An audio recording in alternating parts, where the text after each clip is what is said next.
Welcome to A Celtic State of Mind. I'm Paul John Dykes, and today, once again, I'm joined by JP Mason and Declan McConville, where, gentlemen, there is plenty to discuss.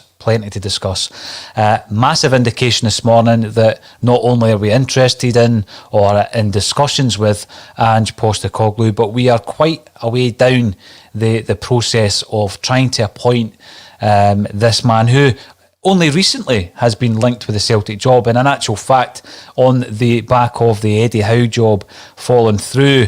JP, what's your thoughts on the update today? The fact that he doesn't have his pro licence with UEFA. Celtic are able to make this recognition of competence procedure application, but that can take several weeks, following which, if it all goes through, there's going to be a period of isolation when he comes into the country.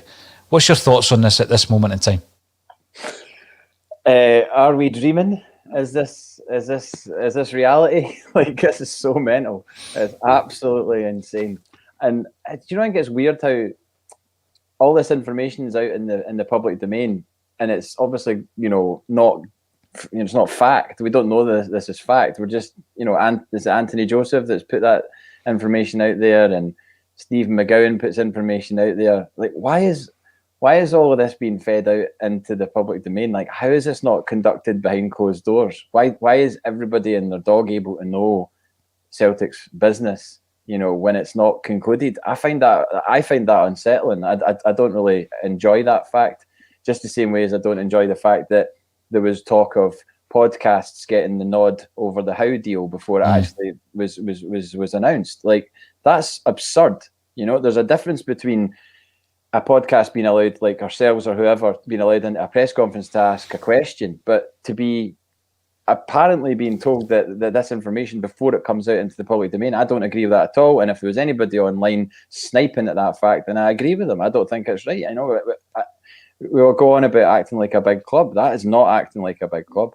And with regards to the Postecoglou thing, I just think it's absolutely insane that they were pursuing somebody with so many hurdles to overcome to get into position, when you would like to think that there's easier options. Well, Really. That's a massive part of this, and I'll ask the question as to why we're going down that alleyway, which might end up to be a blind alleyway, because I've got to say, I don't know much about the process in terms of the recognition of competence procedure. I don't know if it's a given, JP, if it's just a tick box exercise. I doubt that very much. It feels as though we're going for a player who needs to get a permit here. It could take some time, and there's a whole process and there's hoops to jump through.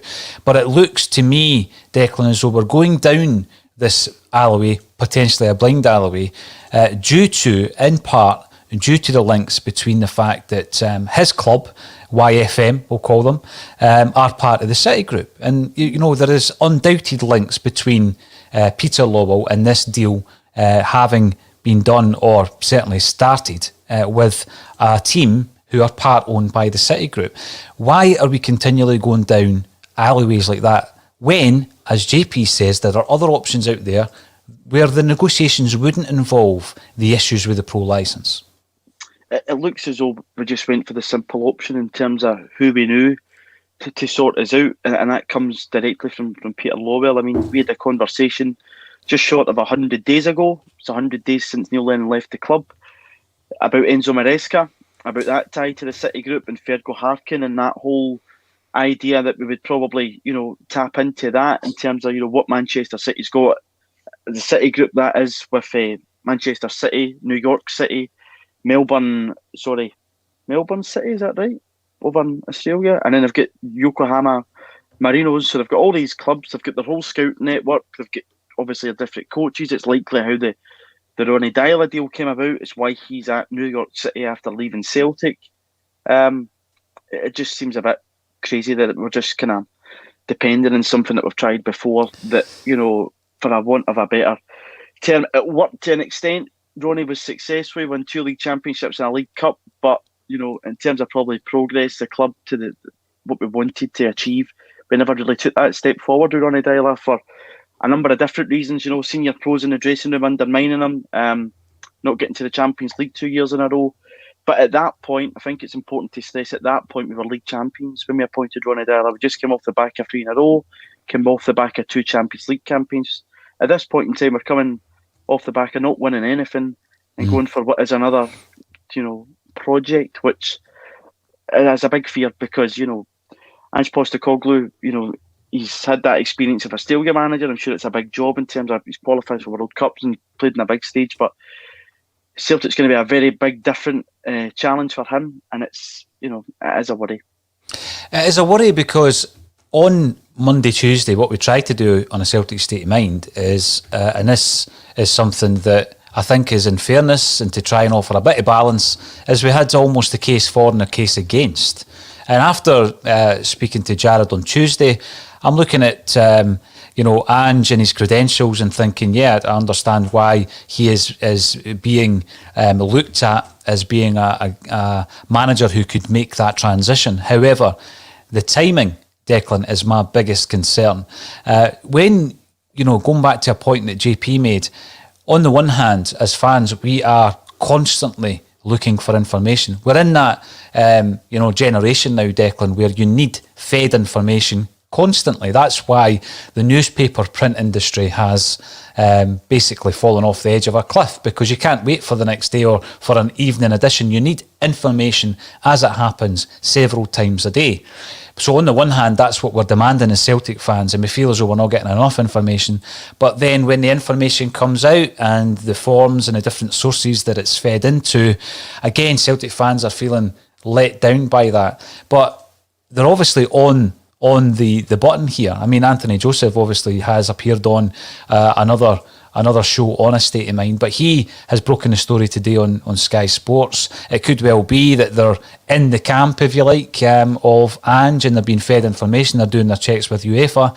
Does it concern you that all around this, there is this frustration from Celtic fans that we're not getting any information on kind of like a direct basis? Because that doesn't seem to have changed a great deal throughout this entire process, has it? No, it's not changed. And even in Friday's statement, it said an appointment would probably be imminent. We're nearly a week on from that statement and nothing. No update. This morning we're getting a away kit put out, which is quite nice. But, in terms of communication, it's just 1 million miles apart, because on one hand, we're getting a statement last Friday saying an announcement would be imminent. Then we get a Harkin story breaks during the week when everybody kind of looks about themselves and go, what's going on? Then we get this today. Once again, 2 major stories, 2 big figures linked with the club, not coming directly from the club. You can't say an announcement is imminent, then a week on, nothing, and we're getting told by a Sky Sports journalist that we're going to need to possibly wait weeks for a pro licence. So, it doesn't look as if anything's changed, which again is a concern, because we are in flux. It's 47 days to that first Champions League game. We've got a training camp in Wales coming up, and we don't know who's even going to be taking that with friendly games as well. Yeah. Shambles. I mean, I've heard some of the examples even this morning from ex-Celtic players talking about, just because you've not heard of him or you don't know much about the league in which he plays, doesn't mean to say he's not good enough. And absolutely, I'm not going to be disrespectful to the manager or the league in which he plays. And, various people have been appearing on podcasts to try and give you that insight into the platform that Ange has been performing on. And that's fair dues. I mean, that's what you would do. You try and dig in, you try and investigate that wee bit further. But he's coming into an environment here that it's not as though he's just coming to any other European club. This is an environment where he's coming to a club where the demands are so high, JP, and in particular after the season we've just had. So I think Dec makes a tremendous point there.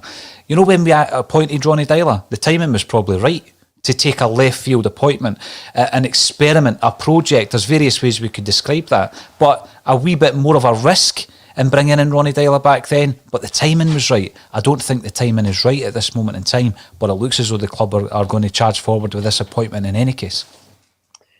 It certainly does, given that's what the media is telling us, that's happening. Who are we to say that that's nonsense? Obviously, the Howe thing rumbled on for so long, and Celtic said nothing about it, nothing at all, until the point where they said, yeah, we've been speaking to Eddie Howe, obviously it was agreed, and out with his control or out with our control, it's not happening. So all of the Howe stuff was then verified in that one short, weird statement from Celtic that left many questions rather than giving you answers, because everybody's sitting here wondering why did it not happen? You know, if it wasn't his fault and it wasn't our fault, whose fault was it? I'm not buying the backroom staff thing, because that just doesn't make any sense to me, unless one thing that did come out my head earlier on was that did the backroom staff look at the pandemic situation, see that Glasgow's still, well, I know we're about to go into level 2, but we're in level 3 right now. Did they take that into consideration? I have no idea. And did that change their mind? I highly doubt it, because, you know, they're professionals and surely they need to work just like the rest of us. But yeah, the Postecoglou thing, I'm not going to say, oh, I'm going to dismiss what he's done. I've read and I listened to Jared talking. It was very informative. He also did say that you know, he had his own preference for another coach, which was it Wagner? He said, yeah. Mm-hmm. So I mean, there you go. He's not exactly saying that that Postecoglou is his number one choice. The other thing that Russell said was, and I agree with this, is what is it about Postecoglou that Celtic have discovered that no one else has? Do you know what I mean? And that's not being disparaging. It's just like, well, if he is that good, then why has nobody else made the effort to bring him over here, or, you know, and certainly into Europe? It just feels like it seems a little bit. I find it a little bit uneasy that we are the sort of dream weavers that have decided that he's the future of Celtic, and, you know, future is our focus and all the rest of it. It just doesn't quite sit. No, exactly. It doesn't quite sit with me that's the case. And what I would also say is that beyond him becoming the coach, if that is what happens, it is then about what happens with regards to the recruitment, because that is the biggest thing. We obviously need to recruit players, and the level of our ambition will be dictated by the type of players and the amount of money that we spend on our first team going forward, regardless of the coach. I just feel today there's so much to pick through. Even before we move on from Ange, there's still loads to discuss. Just yesterday, Declan, and I know people will be saying this is because I think I'm a friend of the Stars, because I've seen a lot of that on Twitter recently.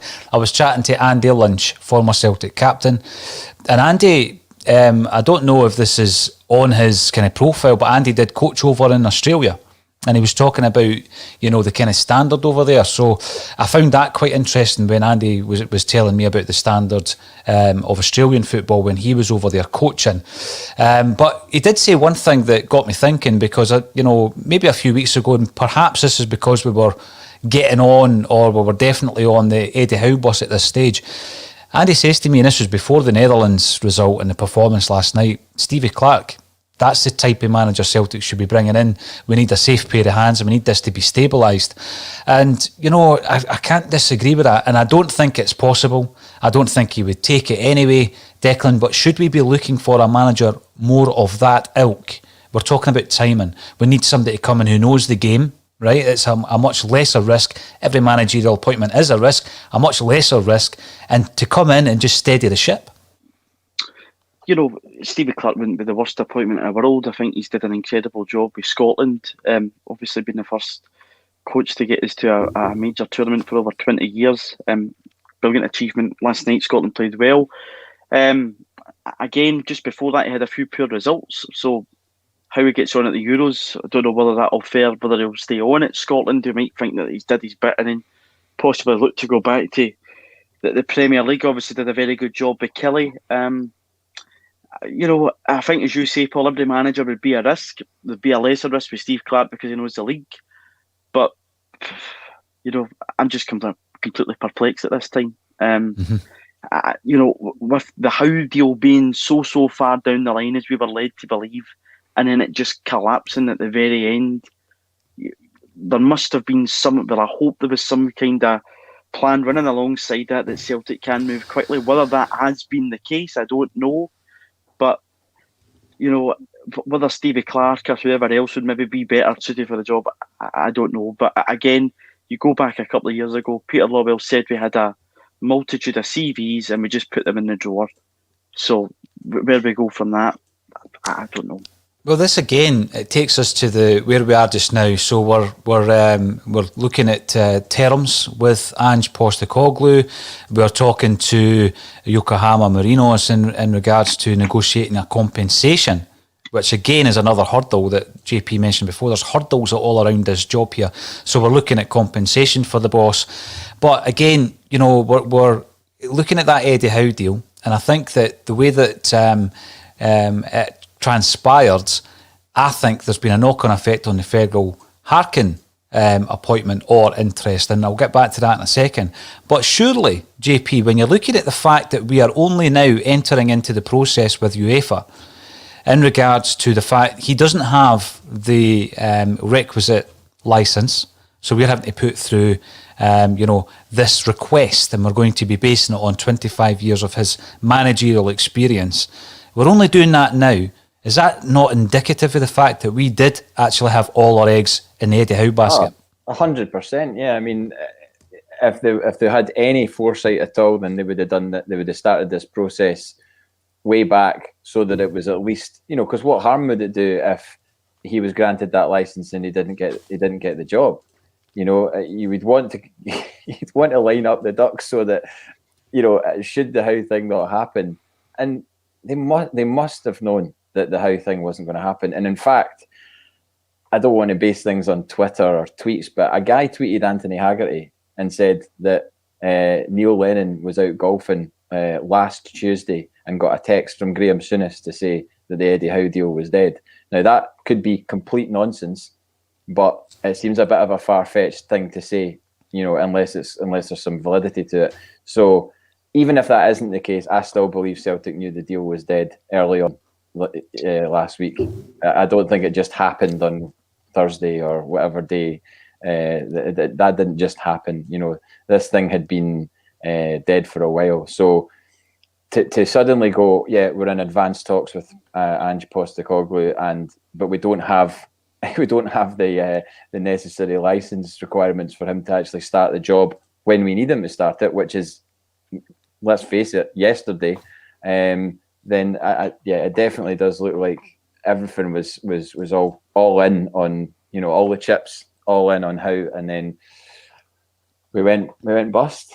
Now the question remains then, JP, and I'll throw this one out to yourself, Dec. If that was the case, and it appears likely, otherwise we wouldn't be at the stage of applying to UEFA to try and get this through, then obviously Ange Postecoglou is the backup.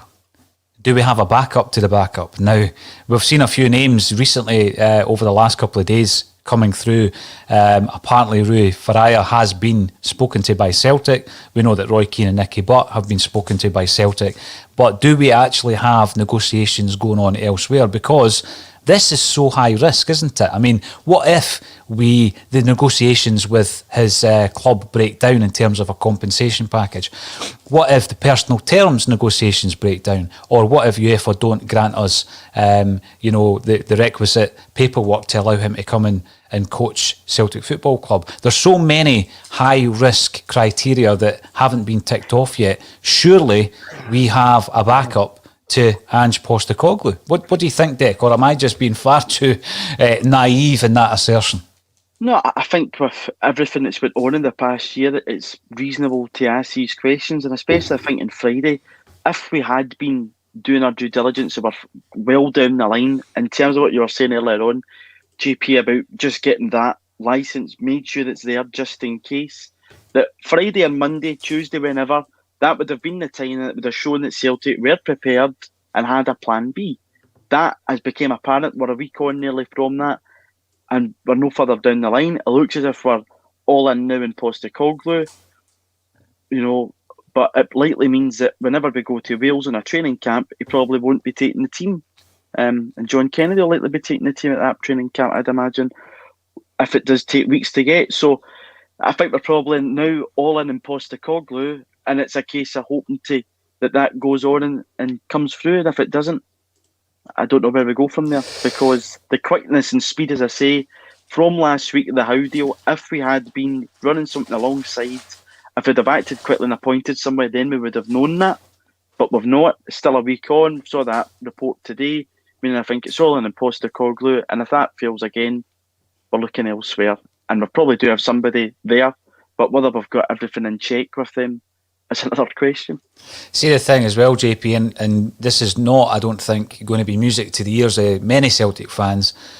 We still have John Kennedy and Gavin Strachan in place. They are working at the moment in relation to setting up pre-season and everything that entails. We've got a number of fixtures. The first one against Sheffield Wednesday, I think now is 34 days away. 47 days away is the first Champions League qualifier, potentially. So pre-season, obviously not all the players are going to be back for the pre-season first day of pre-season training due to the Euros, but we don't have the time. So I'm thinking about the scenario where Ange Postecoglou comes in. He's not going to have the same kind of leeway or freedom that Eddie Howe was given, and I'll come back to that in a second because I think that's been connected to the Fergal Harkin deal breaking down. He's coming into a situation where he's going to have a backroom team ready-made for him, and that's the backroom team who are currently in their position. So John Kennedy is still the interim manager at Celtic Football Club. Strachan and Stephen Kennedy's already making up the numbers. So if he was to come in and that's his backroom team, are Celtic actually looking at this situation and thinking, well, it may take longer than expected, but it's okay because we've got John Kennedy to look after it? Are we going to see John Kennedy in charge of Celtic for that first game in 47 days' time? And there's a high chance. And I think I was speaking to my pal this morning, and he thought that maybe it was the case that if someone in the dugout has that license, then you can still actually function as a coaching team.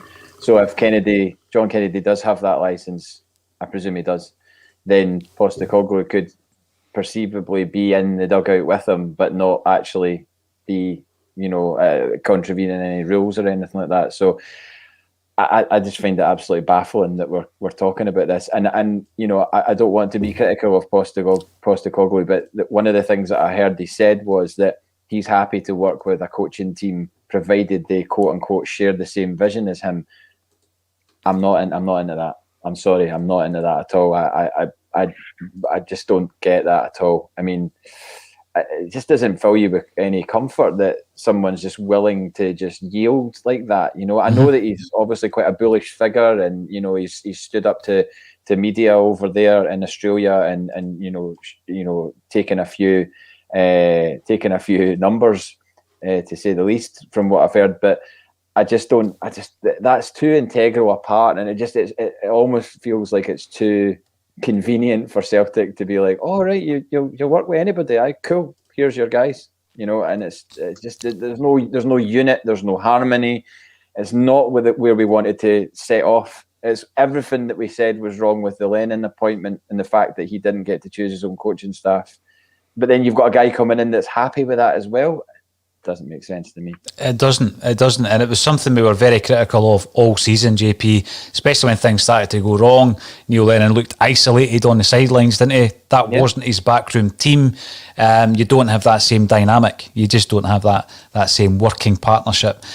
Messages coming in thick and fast. Patrick Murphy on YouTube. Remember, if you are watching on YouTube, get subscribing. We're up at 12,000 subscribers, but our target's much higher than that. The future is our focus. There's the hashtag. For a long time, I felt the idea that we're run professionally was a myth and was masked by domestic success. Now we're in a crisis with no clue what to do. Bankier out. Now, the reason I'm bringing this one up from Patrick Murphy, Declan, is I feel that we all know who the decision makers are at Celtic. We know that Peter Lawwell, Dermot Desmond, but there is a whole process in relation to the involvement and the influence and the responsibility of others within that boardroom. Ian Bankier seems to get an easy ride of it a lot of the time, doesn't he? Yeah, he's the chairman of the football club and he's not been really seen bar rocking up to Celtic Park and sitting in his comfy seat with his mask on.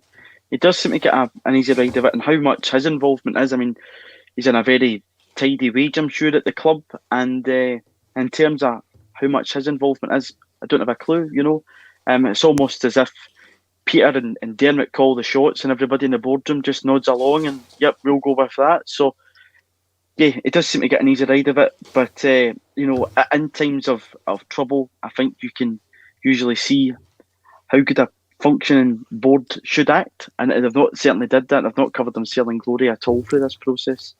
Now, Facebook comments coming in from Gary Miller. Welcome to the show, Gary. We never confirmed that we were after Howe, yet released a communication to say the deal was a no-goer.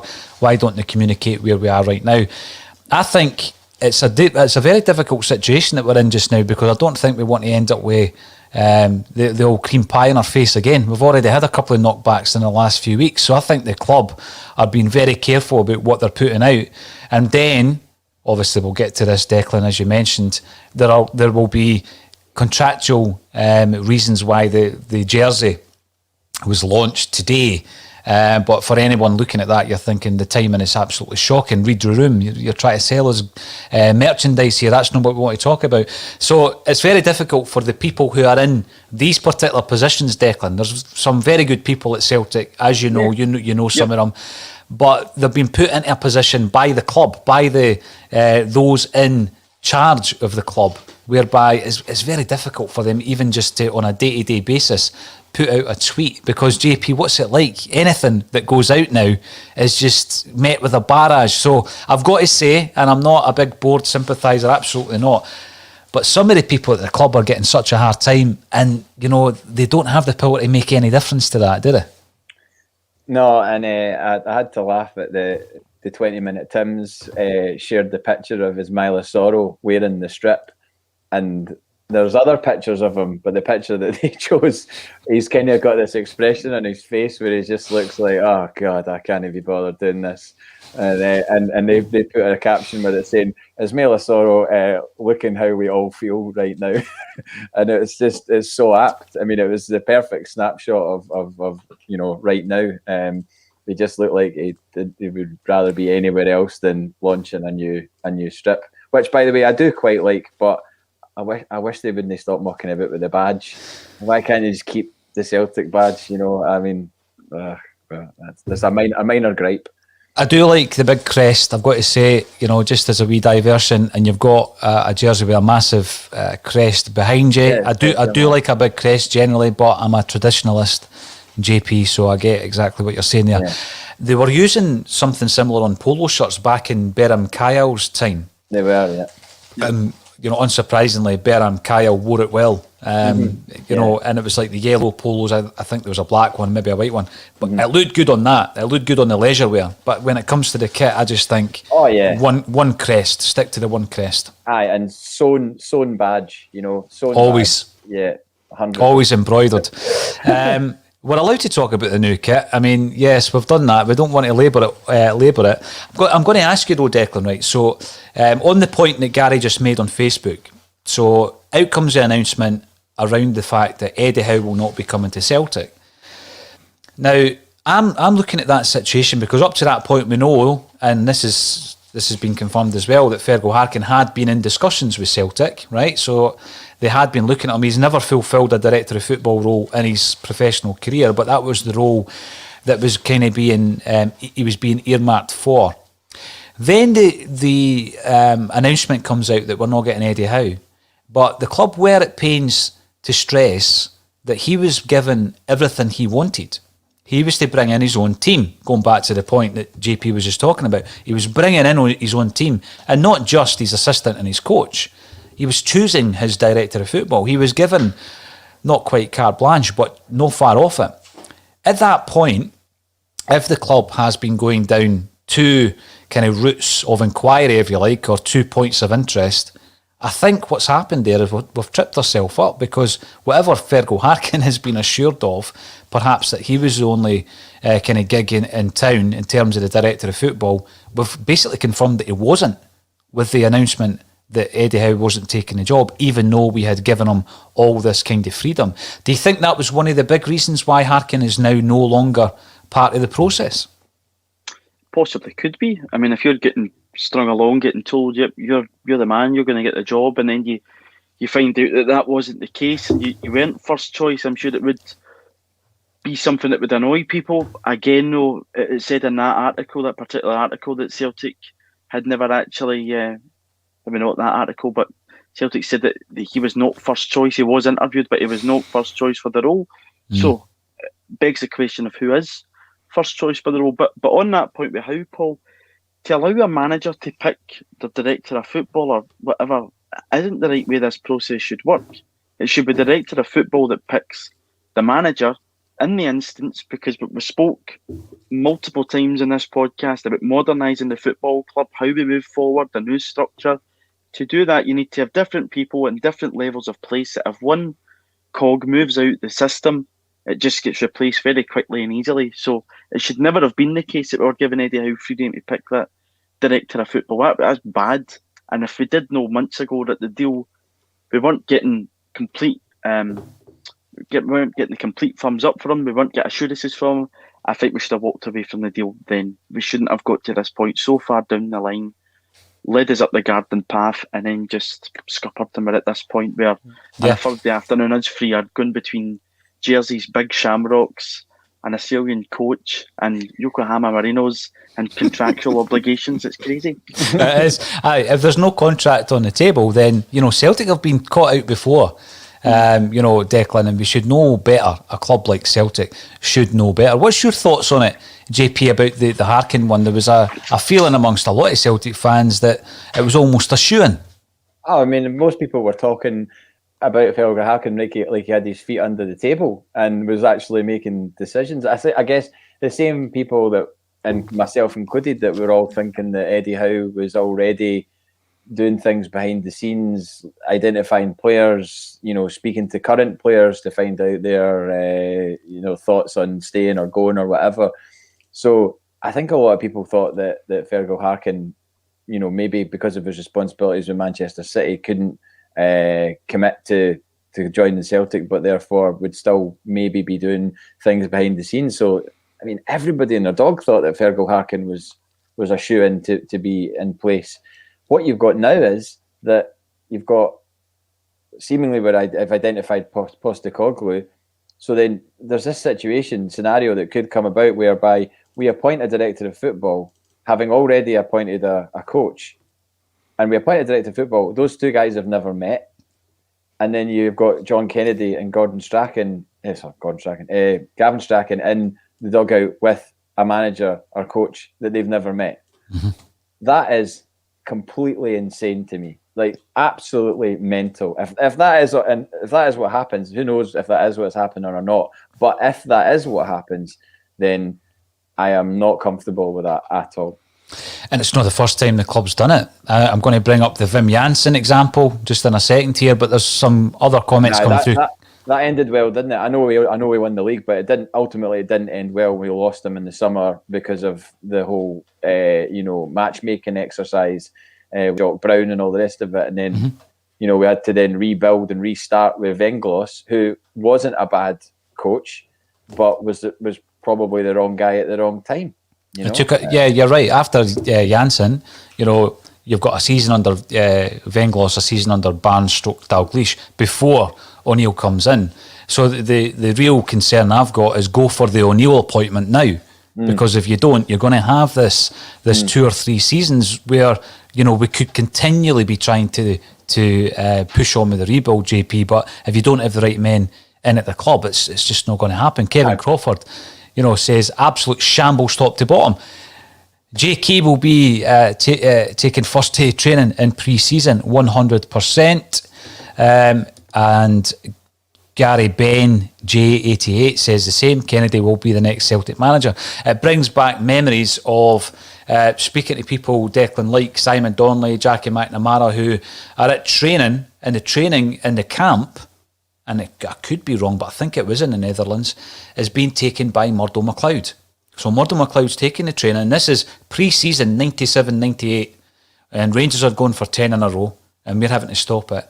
And Celtic have announced Wim Jansen, and the players don't know much about him, and they see him walking over to join them, so they can see him from wherever, the pavilion or the car park or wherever it is, walking over. And Simon Donnelly talks about the fact that he's walking over, he's wearing a horrific Celtic shell suit, and he's got a perm, and he comes over, and we all know how it works out, as you say, JP. We got the job done, but in terms of the dynamic, if that dynamic's not right, by the end of the season, it quite clearly wasn't right for various reasons. In particular, his relationship between himself and Jock Brown obviously wasn't a good one. But he left us. And he left us without warning, and he's gone. And it took a couple of seasons before we went and got the right man for the job in Martin O'Neill. Then the kind of revolution began properly. Plus we were up against a juiced-up Rangers side that were spending money like confetti. Let's not forget that is. I couldn't tell you how much money they spent at that time, but it was significant. They were going out and signing Arthur Newman, Dutch left back. I mean, the idea of a Scottish football club right now signing the first choice Dutch left back is preposterous. There's no way that budgets would allow for that. Whereas it's a good point. It's a good point, because when Rangers were going for the 10 and Celtic stopped them, what they did, they followed that up, JP, by appointing Dick Advocat and spending 35 million quid. Now that's equivalent of £55 million in today's money. Mm-hmm. We're not going to be doing that. So, but it shows you the scale of the impact of losing the 10 and what you have to do to try and regain it. Yeah, but we also don't want to end up liquidated and, starting again in the third division, because that's what happened to them ultimately as a result of that. So there's got to be a happy medium somewhere between, spending, ridiculous amounts of money and getting in a coach that is, way overqualified to be in the Scottish Premier League. And let's face it, he was. I mean, again, it would be absurd for right now a Scottish club to go out and get the Dutch coach or the Dutch international manager. I mean, I wouldn't expect Celtic to get the Dutch international manager. Where do you think at this point, with everything that's broken down, right? So it's quite clear we were all in on Eddie Howe. We were giving him everything. His every whim was being catered for. It looked as though we had kept the Fergal Harkin deal alive until such times as he's decided this isn't for me, but we'll never know the ins and outs of that one. But then we're going right down the line with Ange Postecoglou. Is it too late, JP, to say, wait a minute, there are other candidates out there? And what level are we looking at here? Because as you say there, you can't go and bring someone in who's going to be demanding tens of millions of pounds, because we don't have that. No. We simply don't have it to spend in this pre-season. So what level are we looking at? Because it's a very difficult fan base at the moment to please. I mean, if we were to announce someone like, and I've seen the name popping up on the comments, Jack Ross or Steve Clark or someone of that ilk, how would that be received?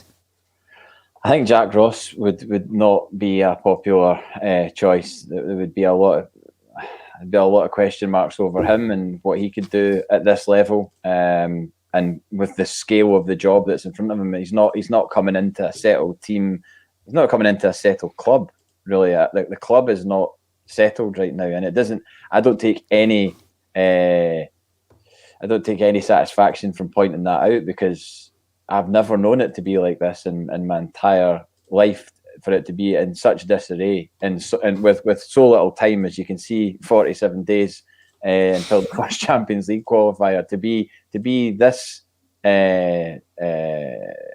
dysfunctional at this point in time is staggering.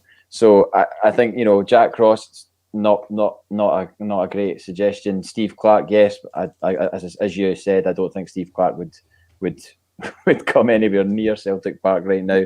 For his own reputation as much as anything else. I genuinely don't have an idea of where Celtic should be shopping, but then I'm not employed to do that job. So I'm not sitting here trying to tell them what to do, but they should, in their position and their the money that they're earning in their position, I would expect them to come up with a better option, not a better option, but an easier option and a more accessible option. A better fit. A better fit. Absolutely. Now, in comes Strangelove the Doctor. Are you saying that Ange, having won everything he has domestically and internationally, isn't a qualified coach? With over 20 years in management, this is just bonkers spin city. Well, it's all red tape at this moment in time. I think that my biggest concern is how long does the process take? Because if it is several weeks, is that a couple of months? Because if so, we're bang into next season, massive season for the club. And if that's the case, as JP quite rightly said, who's doing the recruitment? Who's deciding that Ncham can leave early? and sign for AEK Athens, or who is making these decisions? It's a massive. Is that a thing? Well, it's never been confirmed again, JP, by the club that he's been freed. But I would think that would be a bad decision to free a player who, just last summer was interested in various clubs, and the summer before that for sizable fees. So you're writing off £4.5 million for a player. So these are the things that I'm considering. Who is actually responsible at this moment in time for the recruitment? But I'm going to go back to the point I made, Declan, and it ties in with quite a lot of the issues that the club have faced over the last few years. Is this motivated by the fact that they're part of the City Group and there are links between Peter Lawwell and that group? And if so, then you're making a decision and you're closing your eyes to any other possibilities, when what we should be doing as a football club is making the right decision and bringing in the best possible candidate. And I'm going to link this in to signings. There was an interesting point made a few weeks back, and it was Lee Naylor, who I believe was on the Mark Wilson podcast, the Huddle podcast. And Lee Naylor, who is now an agent, was talking about the fact that players had been presented to Celtic and Celtic just wouldn't entertain them.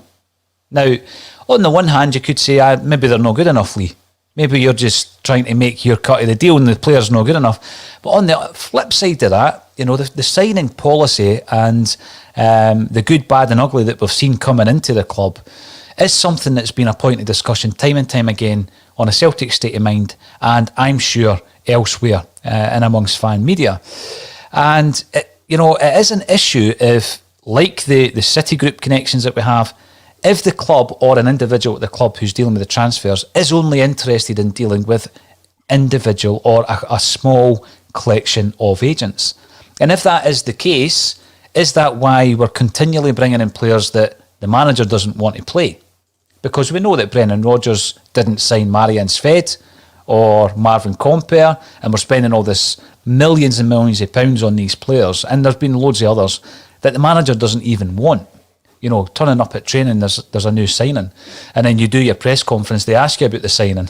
You remember the press conference Rodgers gave, and he was quite clear that he knew nothing about the player. He'll be a good player for the club, I'm sure. Yeah. So, we've got a situation here where, very like the fact that we're putting all our eggs in the City Group basket, have we been putting all our eggs in the same kind of agent basket when it comes to players? And has that also been a factor in us losing out on various players down the years? I mean, there's a roll call now, isn't there? Ivan Toney's been the latest one, but we know that McGinn's on that list. Is it all down to us refusing to deal with specific agents, Dick? And if so, how detrimental has that been? It could be. I think Dudu Dahan's one of the favourites and one of the go-to men that we use quite a lot. Probably another list of guys that Peter Lawwell can quickly pick the phone up to. Even if you look at January, in terms of, we made it clear that our market, Nicky Hammond made it clear that our market was to see basically what was left in England and who we could pick up. We weren't making those phone calls and decisions. We were just probably going to the go-to. So there is a real possibility on that.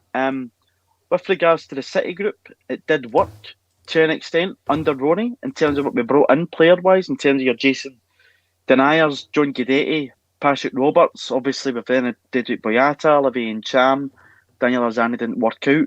So you do have a scouting network there in place that you can access and use, which is handy, but it's you could describe it as naive, and it's very narrow-minded to just go to the same and repeat and hope that it works every single time, because it might not always work. We've probably been lucky that we get guys like Denier, Boyata. When Guidetti came in, he was a good striker for us for that first kind of 6 months period, and it did work.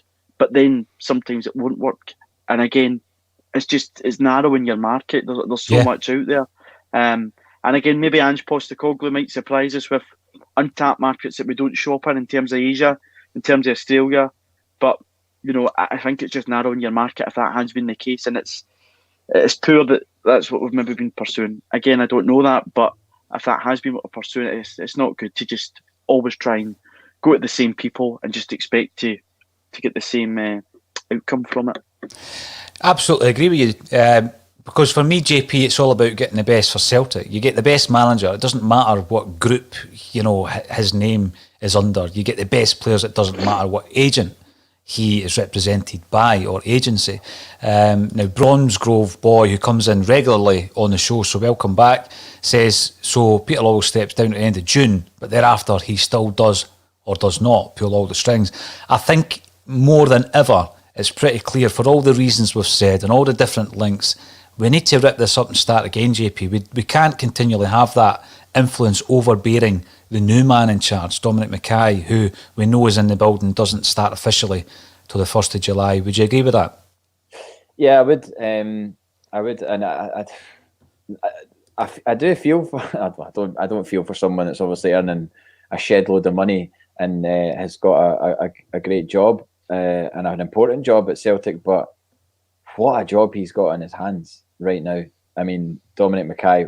If Peter Lawwell does go in a few weeks' time, and he's there on his own, I'm sure he's surrounded by people that he can ask for help. But I mean, it's sink or swim, isn't it? He's got such a big task on his hands. So I know people are desperate for Peter Lawwell to get away and be away from the club because they think that he's damaging and has damaged the club. But it is a little on the flip side of that.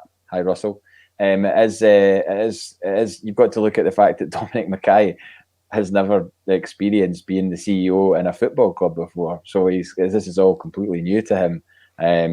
And although it is fresh and it's new and to a certain extent exciting, it is also a bit concerning. That he is. I don't want to call him a rookie. I wouldn't be disrespectful in that sense, but he's not experienced in this world as opposed to the last one. But if I just wanted to say something about the agents there when you were mentioning that, it dawned on me when we were off air a couple of weeks ago that the football industry and the agent business is so similar to the music industry.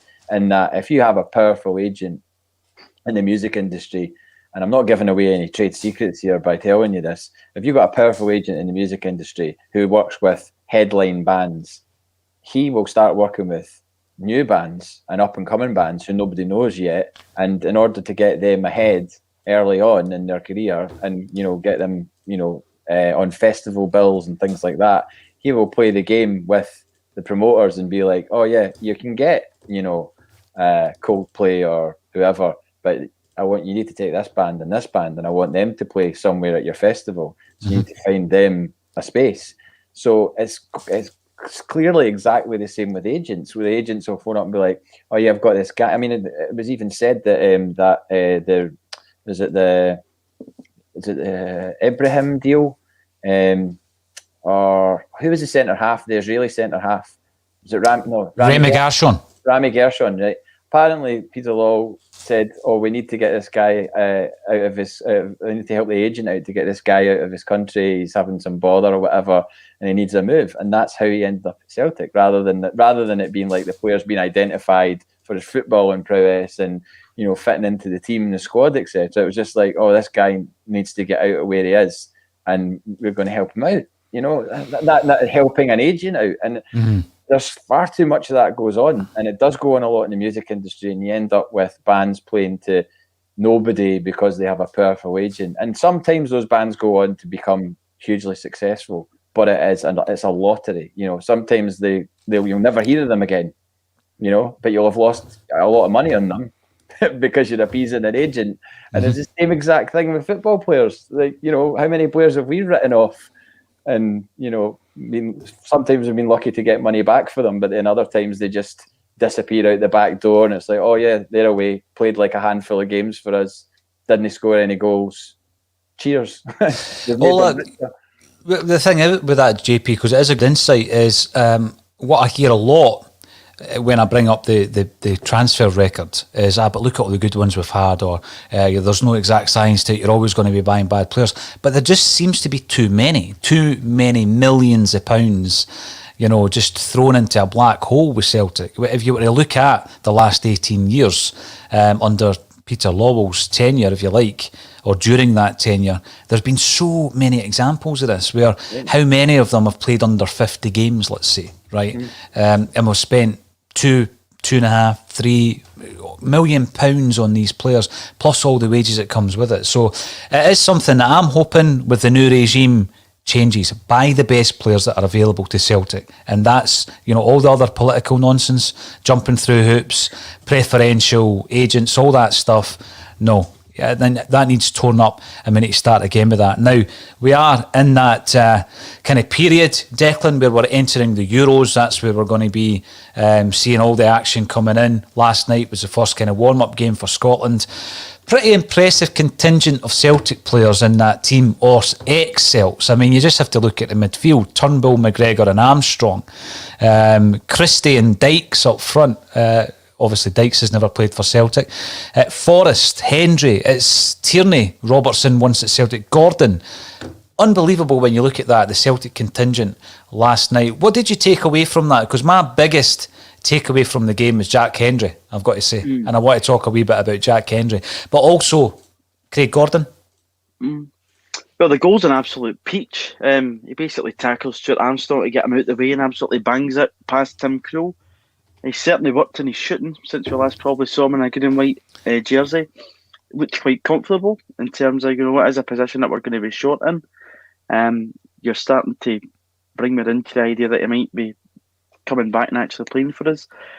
Craig Gordon, again, a lot of good saves last night. Maybe just shows you what we've been missing this season. But once again, it's one of those situations that, you know, spend £5 million the Greek internationalist, and it's not worked out at all, and he's been completely thrown under the bus. And again, possibly a target in the summer, Kevin Nisbet, really good goal, great ball across the box from Andy Robertson, and really tidy finish. So a lot of positives last night. Thought it was a good performance. We were unlucky probably not to win the game, but we'll look forward to Luxembourg and getting a good start, hopefully against the Czech Republic, just short of 2 weeks. See, when you look at that, Declan, again, Gordon, you know, it's all great with hindsight. I think we raised our concerns at the time, you know, allowing Gordon to go and probably allowing him to go too early. Again, because we thought we had the Fraser Forster deal done and it wasn't done. You're looking at a player like Nisbet, who you've mentioned, Dykes previously, domestic players that a lot of Celtic fans think aren't Celtic class. Is it time to say, well, perhaps they are?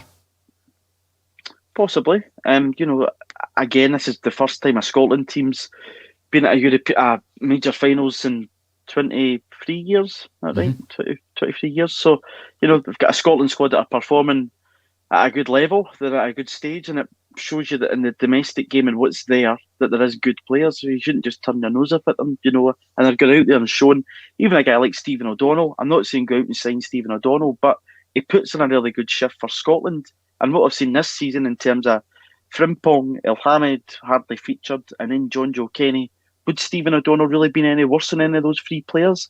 Probably not. So it just shows you that your domestic game, there is good enough players in it from Scotland that can perform in a big level that we probably have in times previous just kind of turned our nose up at. Yeah, overlooked. And even if you go further back, you're looking at Maurice Boyer and Jeremy Toljan to add to your right back list there, Declan.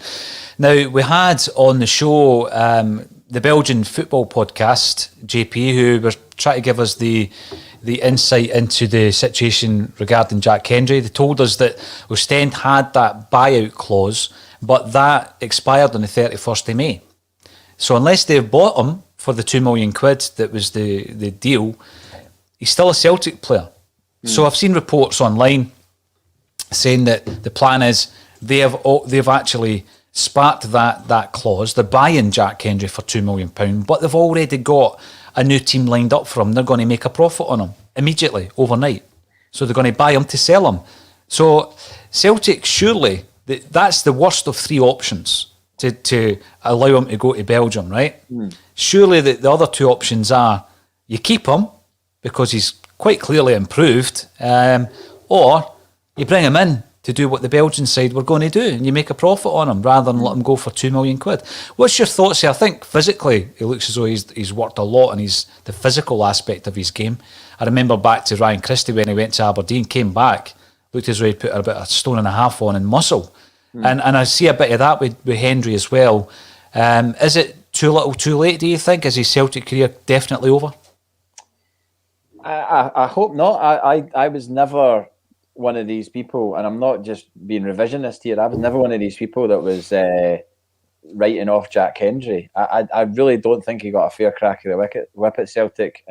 I go back to a point that I made when I got into a bit of a Twitter spat with one of the 20-minute Tim's guys. Twitter spats are good fun, eh? Oh, they're great fun, especially if they last for 72 hours. They're tremendous. But I was digging. I looked into it and I found out. Stop laughing, Dick, in the back. He was involved with 3 defeats that were costly defeats for Celtic, and I think that psychologically, in the eyes of the Celtic support in general, that he is sort of connected to those 3 defeats that happened in a row. It was a European game. There was a cup. Athens. It was Athens, and no, I think it was Utrecht. I honestly can't remember now. I need to look back at it. But there was 3 games anyway. It was like a Sunday, a Thursday, and then another Sunday, and we lost them all.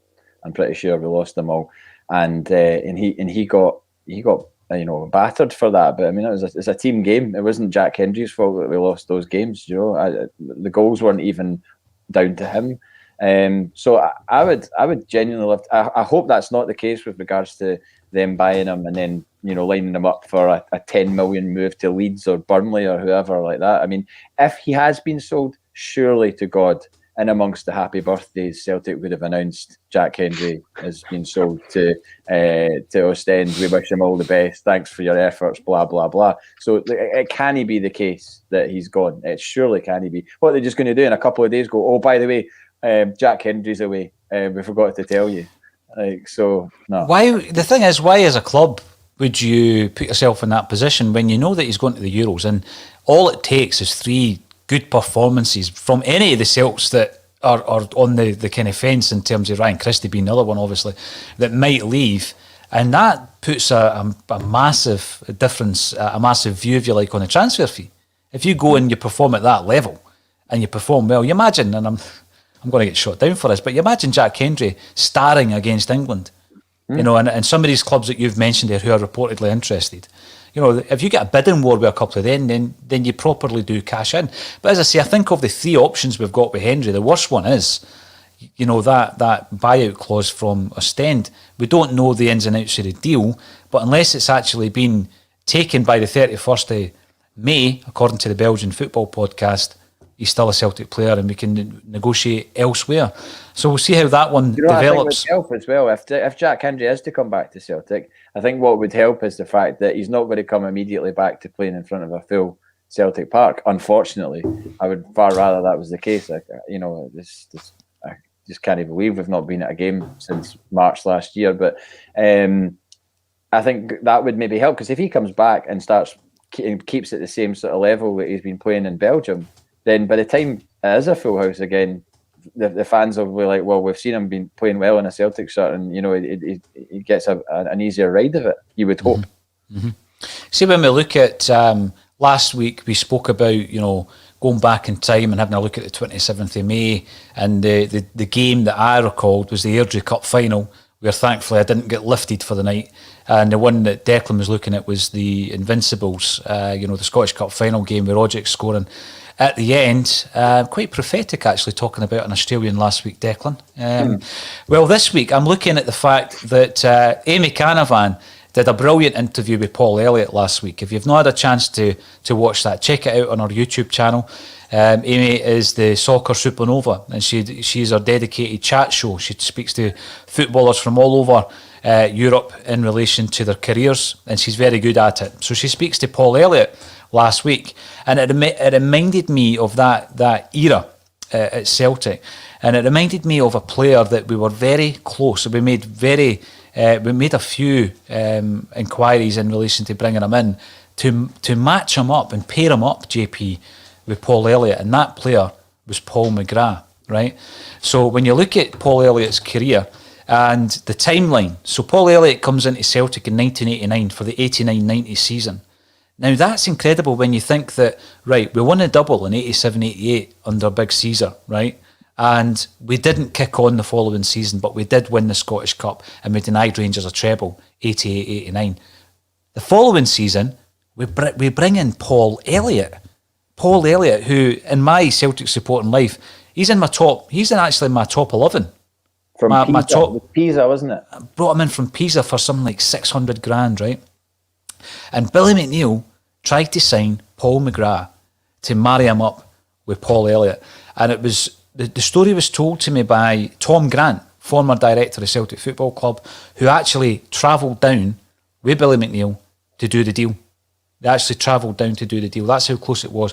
Paul Elliott was in the building. I know we say that now about Ivan Toney and all that. He came up to Celtic Park and visited Celtic Park. Wait, Paul McGrath was in the building? Paul McGrath, Right, yeah. Right, Sorry, okay. I said Paul Elliott. Yeah. And that was the plan. So I know Kevin Graham loves his parallel universes. Can you imagine, an alternative career where Paul McGrath does sign for Celtic in 1989? Everything's different. Everything is absolutely different at that stage. Marry him up with Paul Elliott, McGrath and Elliott at the back. Dream team. Aye, machines, absolute machines. That would have been, that would have been Blissful. class. Absolutely. Would it made a difference to the next couple of seasons? I'm sure. Well, you'd like to think so, anyway. I know, and in 5 or 6, it wouldn't have made them worse. That's for sure. In 5 or 6 years, we might be looking back and saying, "What if we had got Eddie Howe?" Who knows? Who knows? There's plenty of other conversations like that. But thanks very much for taking part once again on the Thursday Bulletin. I'm pretty sure in the next 7 days, when we get down to the 4-0 JP, which for myself is a distant memory, then we'll be speaking hopefully about more positive aspects of Celtic Football Club. Thanks for everybody getting involved via YouTube, Facebook and Twitter. Thank you to Declan McConville and JP Mason for joining me on A Celtic State of Mind.